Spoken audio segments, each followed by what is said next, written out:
Okay, welcome back, everyone. My apologies, there were some technical issues earlier, but yeah, let's go back to where we left off earlier today. So, as I was talking to everybody just now about the visual stimulus, we just finished analyzing the poster.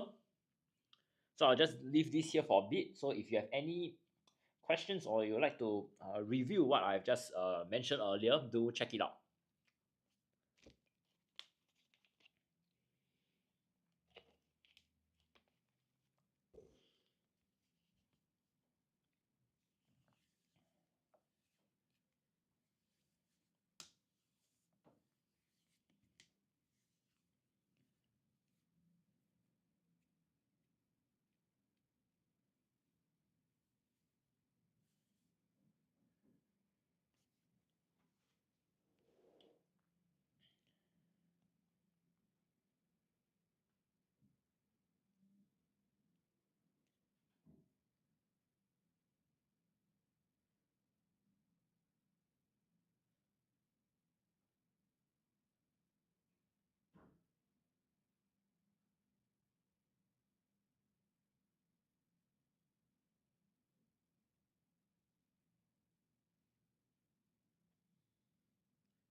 Okay, if there are no further questions regarding this poster or the elements of the poster which we discussed earlier, then we would delve right into our questions. All right.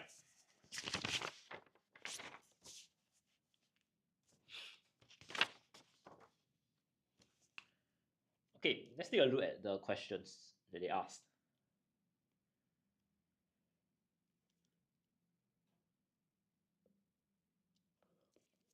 So they ask you to refer to the web page, and in what way does the main picture attract visitors to the museum?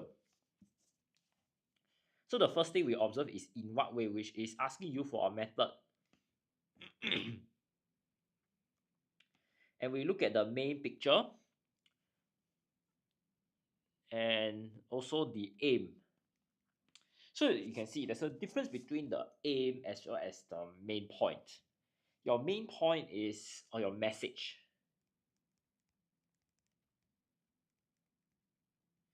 okay, is basically to tell people the key info that summarizes the whole poster.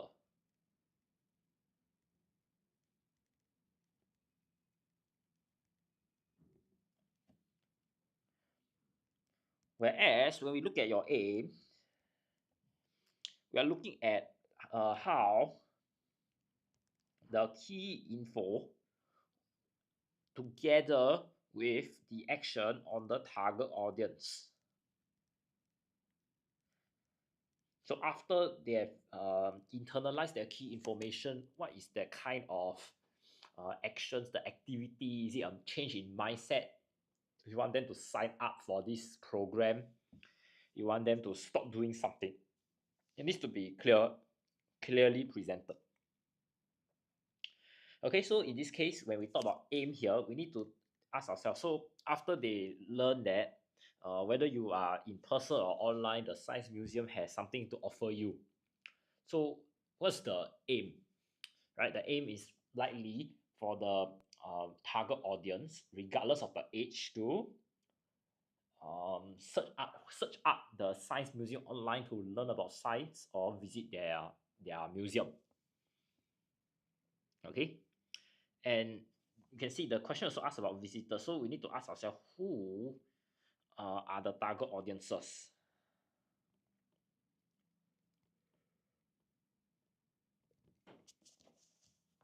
So for in this case, we know that it will be really diverse, and it's a very rare case that the target audience is so varied, right? Partly because we are looking at how the age, the gender isn't a limiting factor as what the text talks about has something to offer you. All right, so looking at this um, picture again, right? Just now we observe two children, one girl, one boy, as well as their parents, observing this dinosaur skeleton here. So you need to ask yourself, so how does this picture link to the fact that the science museum has something to offer you, and the you here is irregardless of your age, your gender, your interests, etc. Well, for me, I would say that these four human beings staring at the skeleton could be a family. So we are looking at how the science museum has family-friendly exhibitions that can appeal to the audience of various age groups. All right, so let's write that down.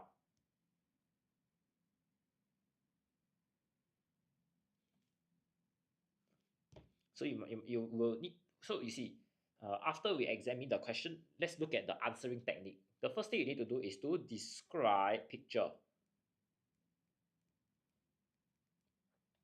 And after describing the picture, then we'll look at the link to main aim.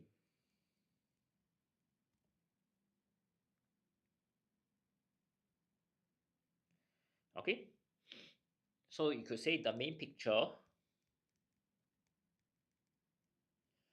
depicts a family of four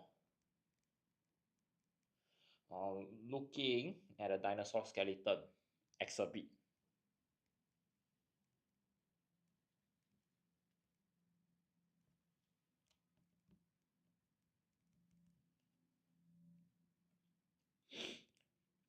This supports the aim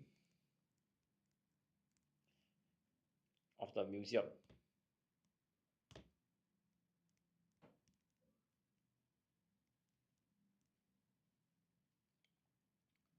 That it is a family-friendly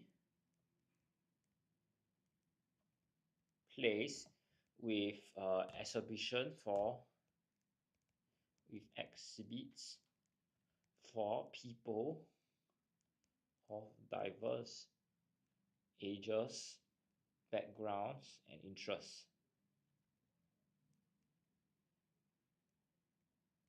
All right.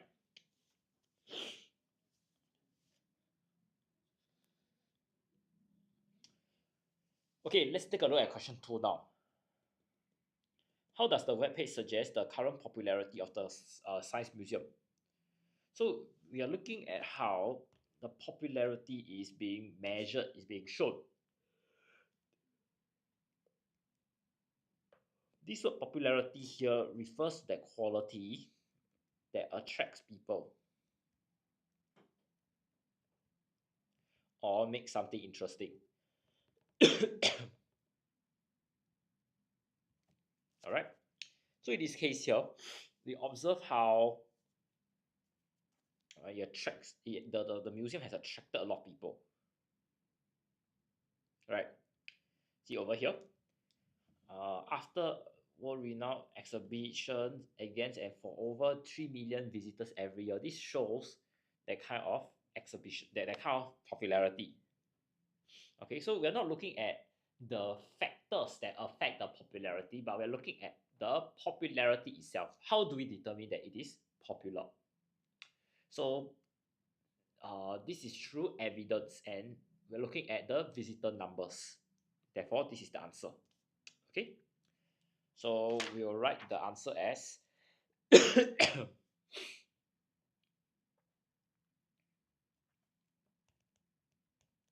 web page states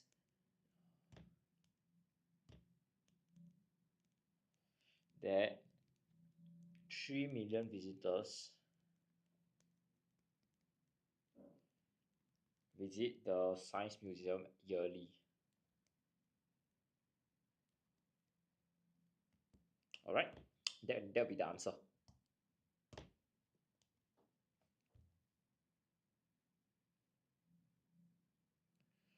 Now, looking at question 3 now.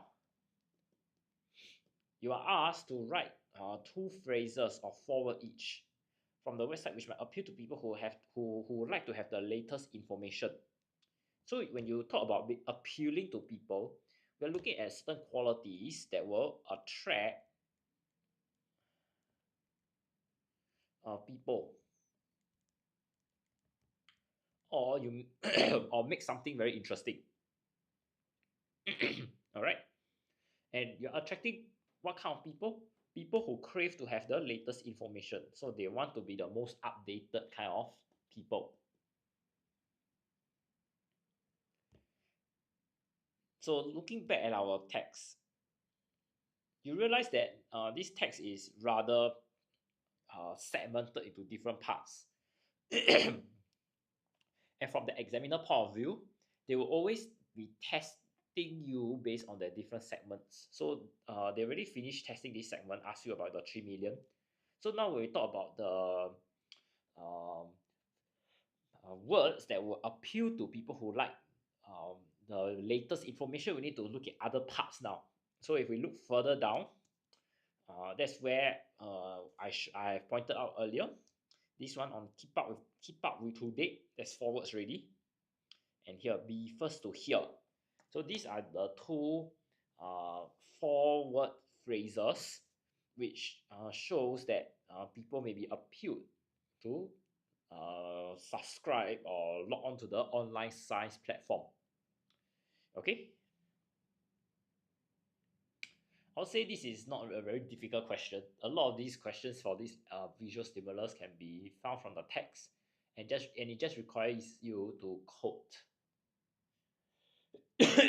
So the only problem I foresee is like people are careless, they quote the wrong thing, or they do not finish quoting the correct items. Okay, now let's take a look back at our question.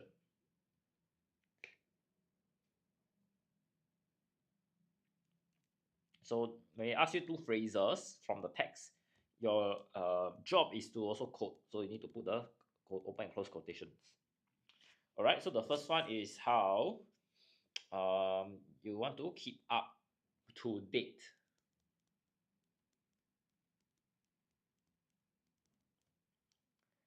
And the second one is here, be first to hear.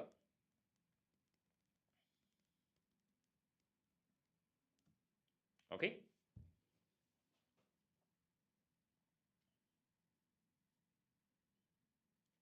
Now, once done, let's take a look at question 4, which asks you which sentence is the main message.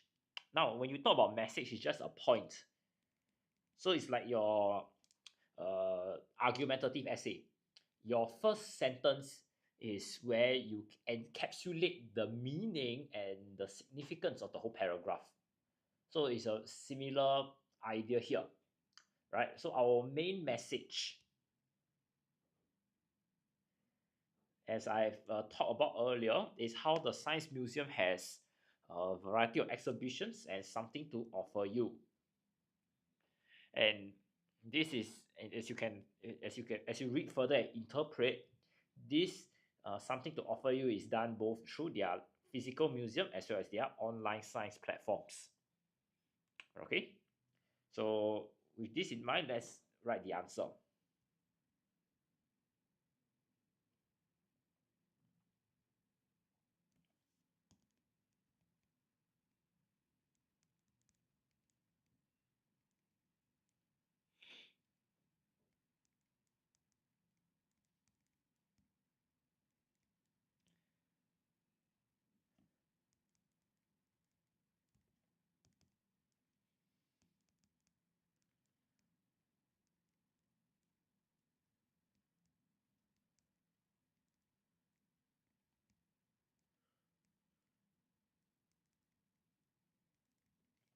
All right, and that will be our answer.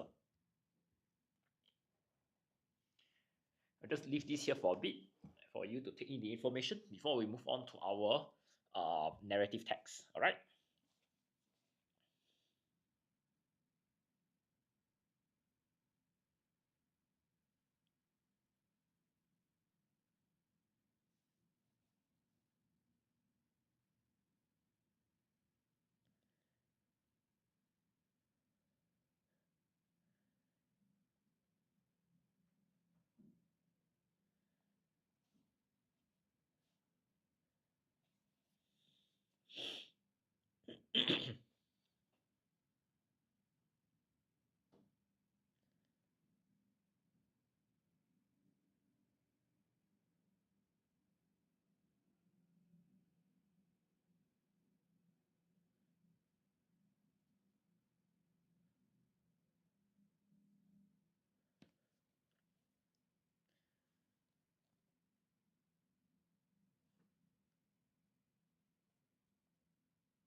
All right, if there are no further questions, we'll be moving on to our narrative text. So what will happen is we'll look at the text first. I will point out certain noteworthy points before we move on to our questions.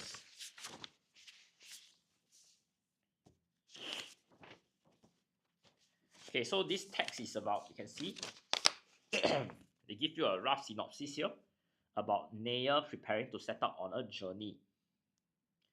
So probably you're looking at the feelings, his emotions, the challenges he faced in preparing for this journey. Okay, so you can see in the first paragraph, we observe that Naya lived by the sea. That's why he can see the sea from his window, right? Cabin window. And we observe a few description about the weather condition and sea state. Okay, the first one is this fact about the uplifting smell of the sea. So uplifting here implies that it improves one's mood or spirit. So it makes you feel better when you do something, right? And the sea, the waves fluttered like a scarf around the boats. So you can see this word fluttered here talks about this delicate movement, up, down, left, right. So it's if you picture the image of this butterfly fluttering around the flowers, we all know that the butterfly is it's a very fragile creature. It's very sensitive to movement and the natural conditions. So we're also looking at how the waves here are very gentle and how they move in a very graceful manner around the different boats. Lastly, we talk about how the sea extended like satin towards the horizon. So satin here, we're looking at this, it's like some textile material to show that it's of a certain color and it's very long and vast and smooth and flat. Okay, so usually when we talk about the ability to see the horizon, we are looking at a certain kind of weather also, that the weather is very clear such that it's like you cannot see what is beyond where the clouds are. All right, it's that kind of idea. Now we go on further to talk about how um, the marina where whose is Naya lived was very busy with trade. Okay, and you can see in this second paragraph, he talks about how he enjoys certain sights and sounds. And he notably he mentioned about how the port workers would rush to this food truck, right? And I think the interesting thing is how they scramble round for their breakfast and falling on the vendor's window. So scramble here highlights a certain level of speed or desperation. That means you are so hungry, you just don't care about anything else, and you just want to eat your food. Next, we also talk about how they fall on the vendor's window. Now we are not looking at the workers literally like falling on like falling down and like lying on top of the window, but this falling on conveys the idea that their eyes are staring at the vendor. So it has to do with their body language and suggests that they have a very uh, keen intention to fill their tummies. Not forgetting, they are likened to be a pack of hungry wolves, which suggests that they could be very aggressive in their in their movement towards the food truck. They may run, they may push and shove. Okay, next thing we observe is how the main character Naya enjoys the movement of the boathouse in the sea. Okay, so your boathouse is basically like this, your house that is literally built on a boat.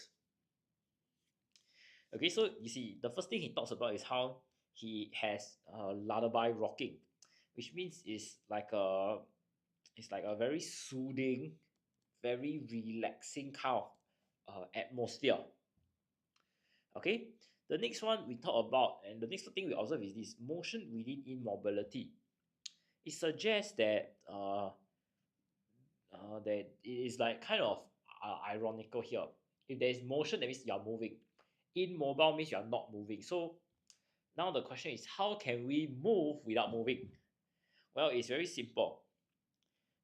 Your immobility here is because your boat is anchored to the marina. That means there is that anchor is tied to the pier, so the boat isn't propelling forward.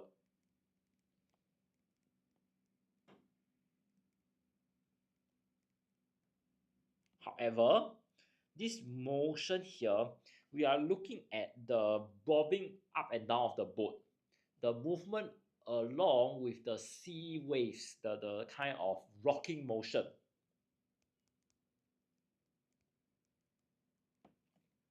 Okay, and and you can see that, how do we know that there's this rocking motion? Over here they say that there's the gentle collector of the boat. That means the two boats are very parked closely to one another. Then as the waves movement gets transmitted to the boat, then there's a pong pong pong, that kind of sound. All right, now you can see that uh, who's this Nair also contrasts his boat house to a house on the land, right? He talked about how this boat house isn't a prison, right? And some of you will know, prison, that means you are confined to a place, right? But on the other hand, he talks about how he just need to untie the rope and start the engine, and his existence will be to float free on the waves. So this is a contrast to the idea that the land-based house is like a prison. So I hope everyone can take note of this important info as well.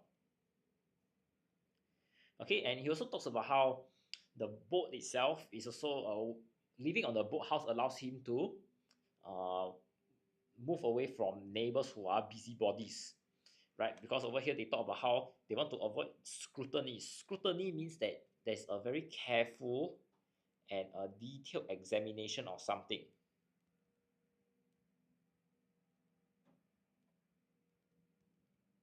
So we are looking at how you are like spying on someone and try to observe their every movement in order to come out with certain conclusion. Okay, now you can see that the reason why he wants to move the boat away sometimes, right, is over here, where not yet familiar enough to begin spying.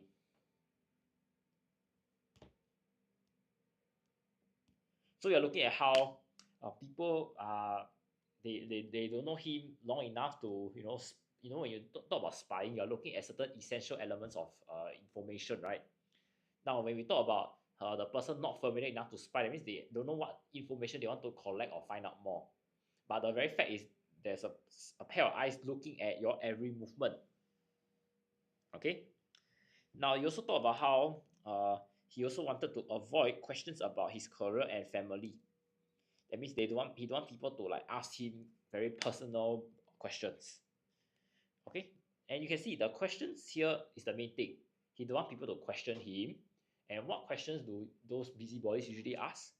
Family and career. So you can see these two are like elaboration. They are not like different points, right? The main point is to avoid the questions. Okay, and the first one is how he wants to avoid the prying eyes of people. That means people's nosy and very interfering kind of actions. Now, moving on to paragraph 5, we observe how uh, he compares the sea to that of a desert because he has lived in both places before, right? And when you want to compare, there needs to be what we call characteristics present. So we are looking at certain things that would show similarity between the two places. Okay. Now you can see they use a certain language, a curious copy of the sandy waste. He's comparing the sea to that of the sandy waste, which refers to the desert. So this shows that he's going to elaborate on the similarities here. Okay, so we can see the first thing he talked about is how there's the vastness, that means very wide area, silence, no one talking, hidden life. You can see strange mixture of monotony and change. So monotony here means that something is of the same scenery and boring, right? And you can see there's a mixture of monotony. That means there are probably a few different types of scenery you will see every day.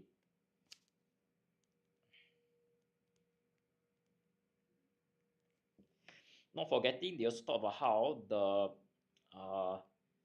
there's hidden life inside it. So we're looking at some animals that live in the desert as well as in the sea. And we also talk about how the patterns, the peaks into slithering like snake trails here, talk about the patterns that probably repeat themselves. All right. Now, after he contemplate about the differences and similarities, he goes on to talk about this busybody neighbor called Majid. Right. So how do you know Majid is like a very nosy and a very busybody person? Well, you could see at the start that he asked a few questions, right? So firstly, he talked about how where he was going and what is happening to who's this to Naya today, right? So these two already is one clue.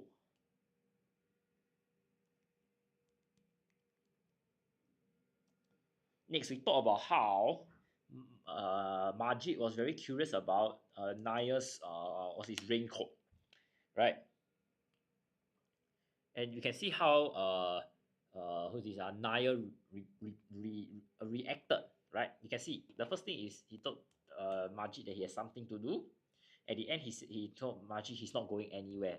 So you can see that these two are contrasting answers, which suggests that Naya hated to talk and interact with Majid. Okay.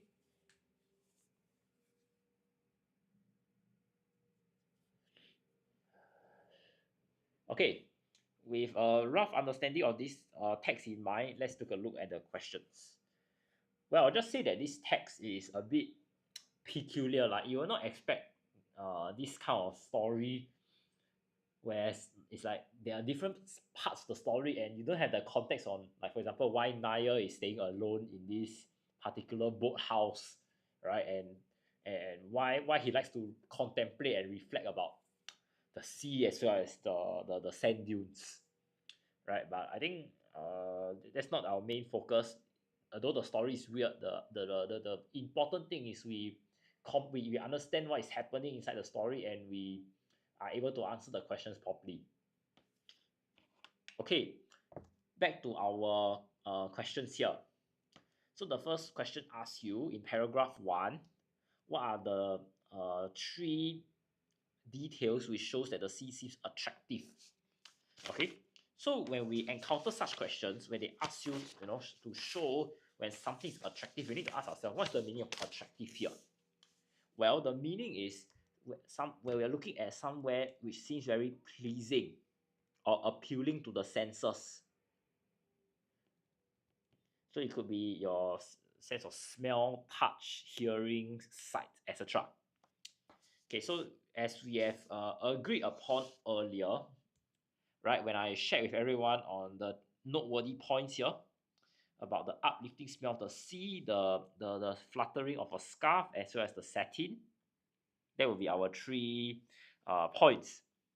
Okay, so the first thing, uplifting smell of the sea here, right? Let me just write it down, then we'll explain.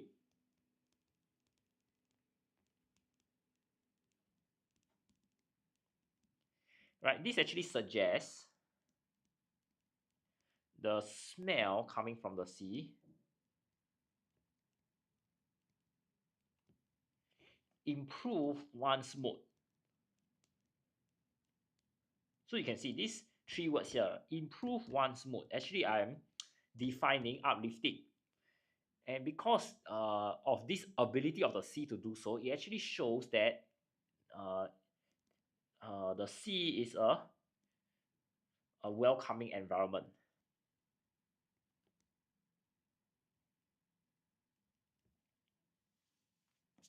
All right. The next thing we observe is how the sea fluttered like a scarf around the boats. Okay, it suggests gentle waves around the marina, right? So you can see sometimes we don't have that kind of direct, we're not leveraging on the words direct meaning, but rather we need to infer what does fluttered means, because in the case of fluttered, we are looking at this verb that usually refers to like butterflies and very gentle, fragile creatures. So the idea is this aspect of very being gentle, being very calm, being presented here, right? And it gives the impression of a calm day.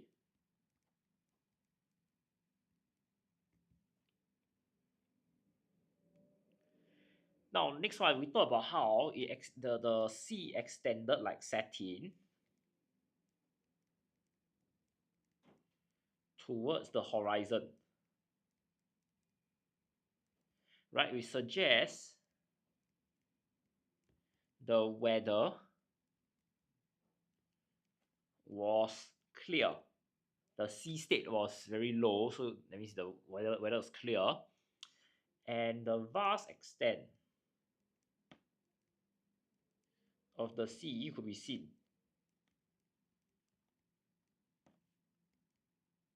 And is very scenic. Okay, so the idea of horizon is here. The weather was clear and vast extent could be seen. And we talk about like satin and the color. We talk about how it's very scenic, very aesthetically appealing. It pleases the eye. Okay.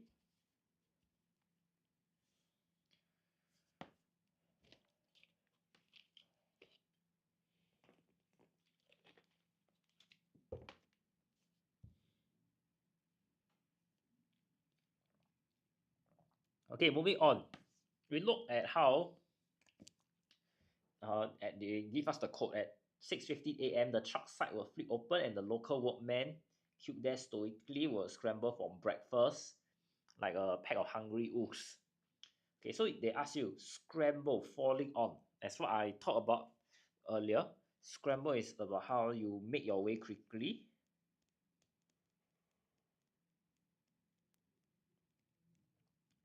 Falling on means that your eyes are directed towards something. And how then we're looking at how what does it suggest about the behavior.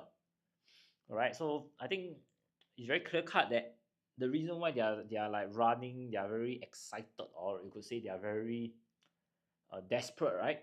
So they suggest some that as such already. Okay, so it will be this suggests the men were desperate for breakfast. Okay, now you can look at it. Let's move on. Okay, I think this is a pretty clear cut already. So look at paragraph 3. Okay, there are two questions. Yeah, so we look at how the book was soothing. Soothing shows a gentle calming effect. Okay, and next one we talk about what is unusual and effective. So unusual is we are trying to explain why the words don't exist together in real life, or rather in theory. Okay, it existed in real life, that's why the author could express himself through those words, but in theory why it doesn't make sense. Okay, why is effective? So we are looking at the language use and how it's linked. All right. So, okay, with these two in mind, let's go on to paragraph 3.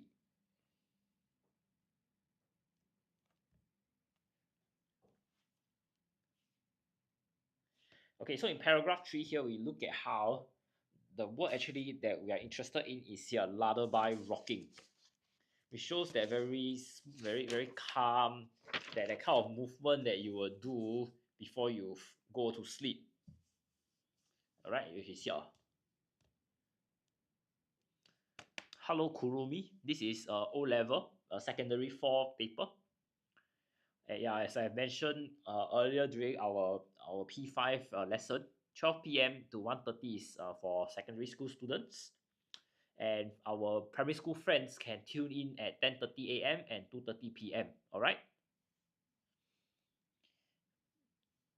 So back to what we are looking at. Firstly, we are looking at how the boat has a very calming effect, and I propose the answer is cabin's lullaby rocking, because a lullaby is usually sung before the baby sleeps, so it's a kind of slow, uh, calming song.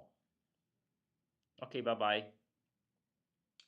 Yeah, and the next thing we observe is here there's a unusual and effective question about this phrase that was stated here.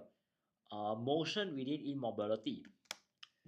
Okay, so as we have looked upon earlier, we observe that the motion here is talking about that rocking motion, right? So it's when the sea has the waves, the boat will bob up and down. But there's immobility because the boat itself isn't moving from its stationary position. Okay, so you see, I mean, this is a bit of physics here, but there is a there is a there is a horizontal and vertical movement. So this immobility is referring to your horizontal movement. The boat is still stay put at the certain spot. But in terms of its vertical movement, the boat is moving up and down because of the waves pushing it, and the general movement of the waves. All right. So as such, we will need to highlight these points. So first thing, the phrase that we have discussed earlier is uh, cabin's lullaby rocking.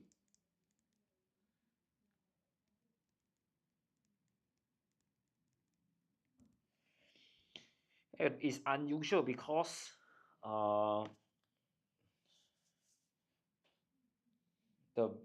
this is unusual because the boat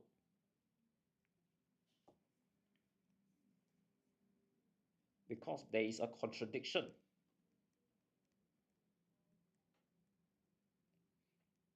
between the words motion and immobility.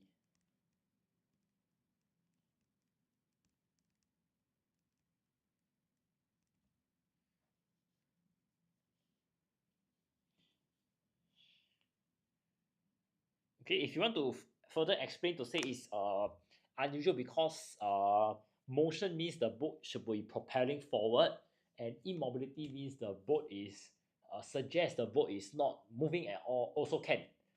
Okay, so we want to basically highlight the keyword is contradiction, and it's effective. Why?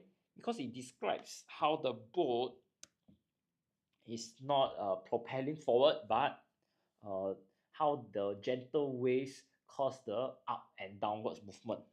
Okay, it describes the up and downward movement of the boat caused by the gentle waves, despite the boat not propelling forward or backwards towards a destination.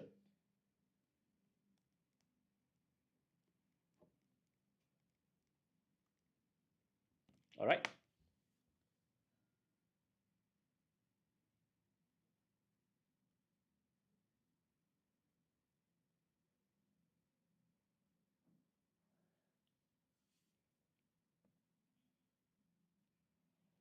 Okay, we have come to the end of this first page first. I'll just give everyone some time to take in this information before we move on to our subsequent parts.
All right.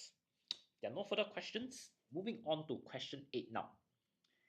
So we see the distinction that Nayer makes between living in a house on land and the house on the sea, the boat house. Okay. So now they're asking for two separate words to emphasize this contrast, right? So back to paragraph 3 again. Okay, we observe firstly, as I shared earlier, about the word prison, which means there's some kind of confinement, there's a restriction in the movement that you can do, versus how the ability to float free on the waves will suggest that there isn't any restriction here, and therefore that will be our answer. Okay, so we are looking at prison and free. Now we talk about how Nayer wants to distance himself from his neighbors, so he wants to avoid like the busybodies from disturbing him. So you can see what are two things that he did.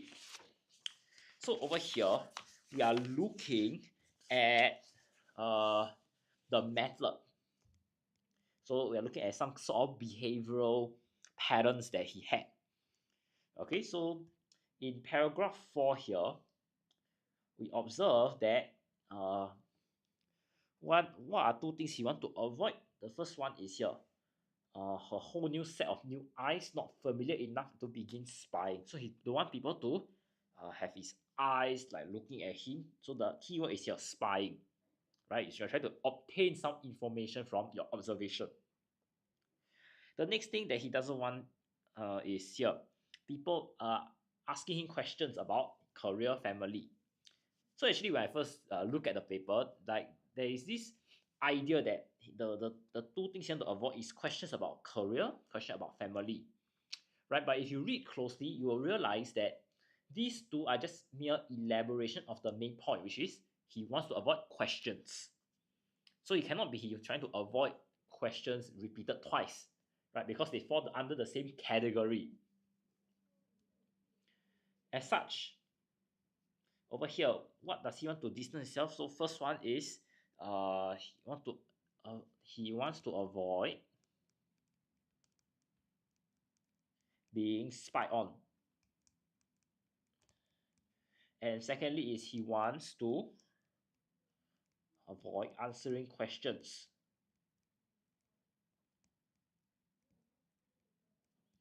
Related to his family or career.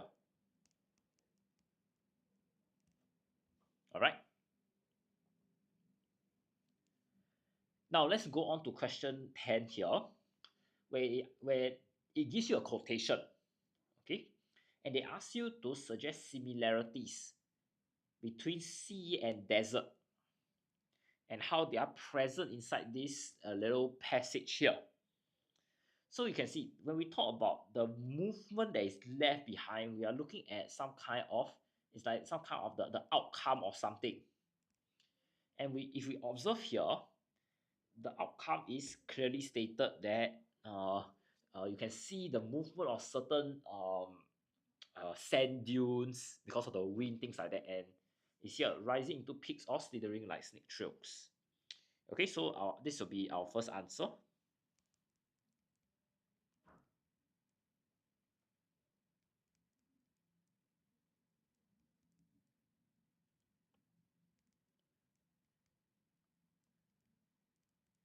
All right, and next we talk about how something is repetitive yet varied. Repetitive has the idea that it's very boring because you are looking at the same old thing over and over again.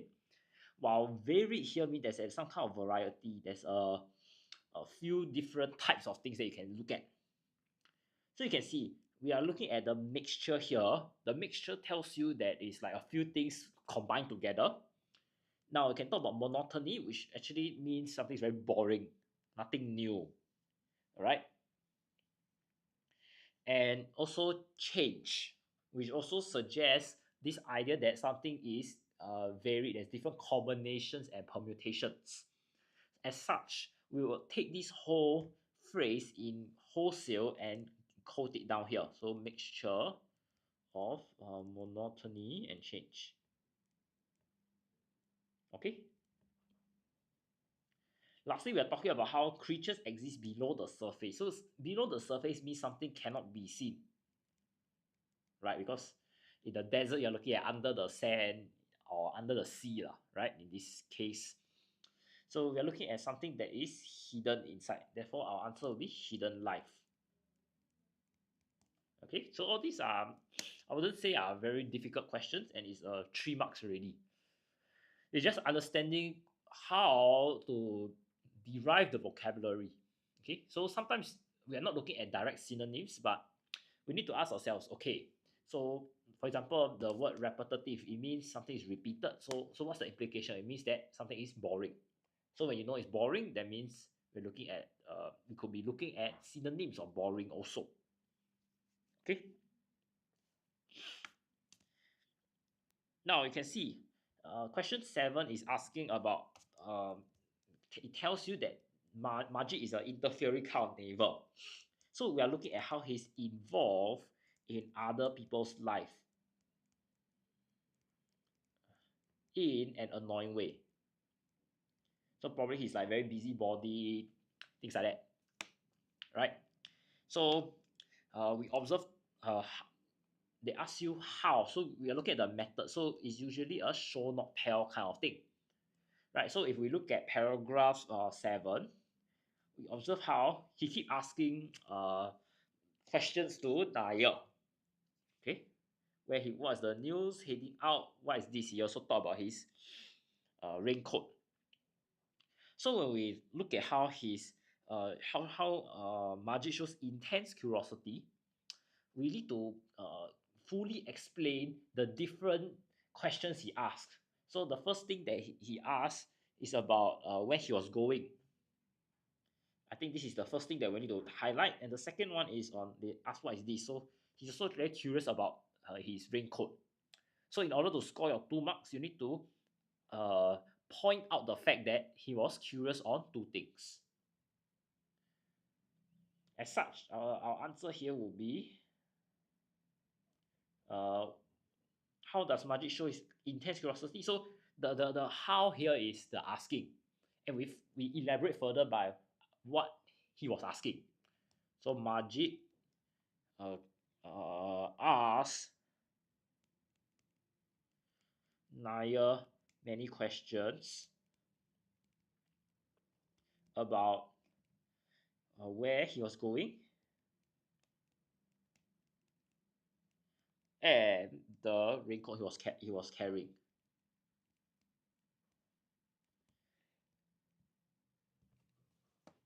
All right.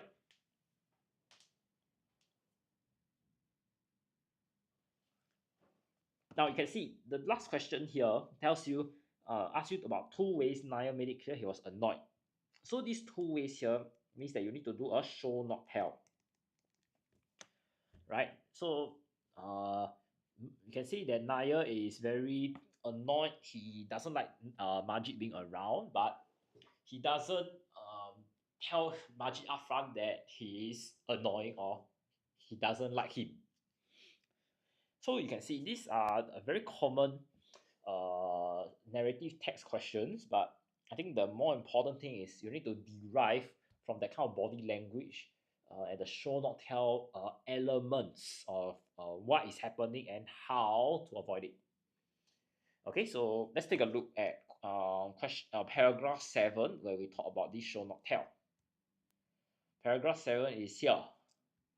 So after Majid was asking all his questions, you observe that first thing, Naya told Majid that he has something to do. After then, suddenly he say, "I'm not going anywhere." So he actually over here you can see that he was contradicting himself. Okay, contrasting answers is what I've highlighted earlier. Now, the next thing we observe is over here. When Naya did not reply, Majid stepped on to the pier.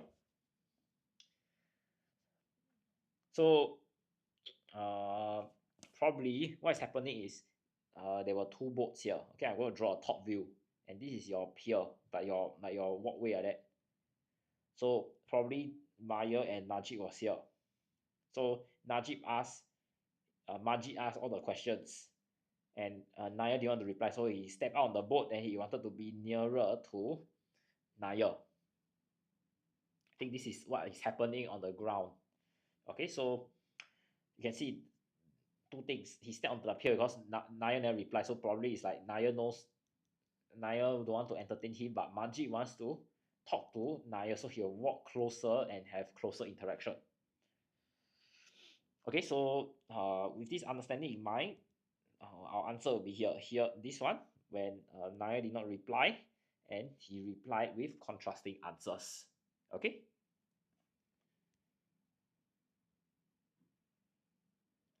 So firstly, Naya did not reply when Majid posed his first question.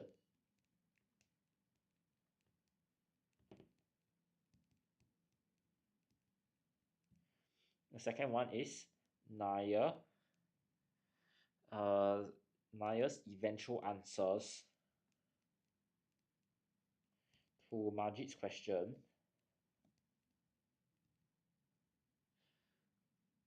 contradicted each other, which suggests disinterest in Majid's questions. Yeah.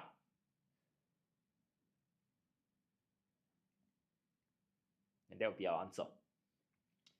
Okay, I'll just give everyone some time to take in the information here before we move on to our last question, the global question. All right.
Alright, the last question here is testing you on global question. So we are looking at how the feelings of Nair changes as he prepares his journey. Okay, so looking at this question, and at the start we we observe first paragraph 1 to 2, 3 to 4, 5, as well as 6 to 7.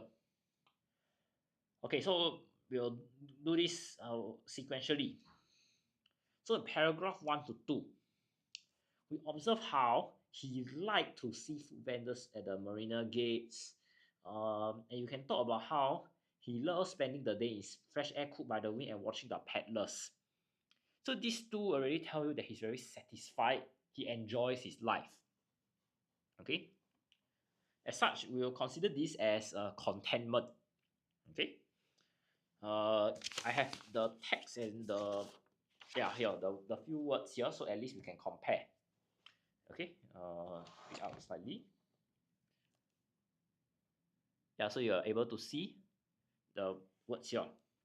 So that is contentment. Next, we observe in 3 and 4 that there was the lullaby rocking, and he kind of enjoyed the feeling. You can see of the boat is not a prison,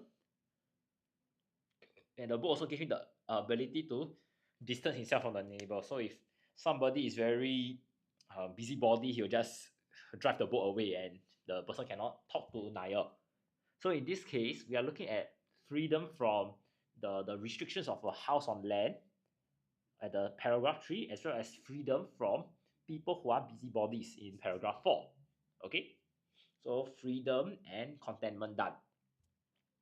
Next, in paragraph 5, we observe that here he is trying to compare the desert that he lived before together with the sea, right? So people always ask him how a man devoted to the desert have a fondness for the sea. So over here, this suggests that he is a recollection. That means he's trying to think about the time that he did something else. All right. And lastly, when we talk about paragraph 6 and 7, when the what is it called, Majid was trying to be a busybody, you could see that it's clear cut that he was irritated. There's a difference between irritation and anger. Anger means that you are angry at someone because the person had done something wrong against you. In this case, Majid did not do anything wrong, right? He was just being very overwhelming in his speech, in his actions and words. Okay, so with this in mind, let's write down our answers. So first one, we talk about contentment. Second one, we talk about how he enjoyed the freedom from the sea as well as the land house. Paragraph 5, we talk about how he recalled and reminisced about his time living in the desert, while 6 to 7 talks about how he was irritated, so irritation. All right, and with that, we have come to the end of this paper. Are there any questions? If not, thank you so much for joining me this afternoon on our Writers at Work TikTok session. I'm teacher Nathan, and if you'd like to continue learning English with me, do join me tomorrow. We'll be looking at text 4, the information text for this passage, this paper, and we'll also be looking at some P5 questions this afternoon. So if you have friends who are in primary school, do encourage them to join me this afternoon, and I'll see you guys around on TikTok. Bye bye.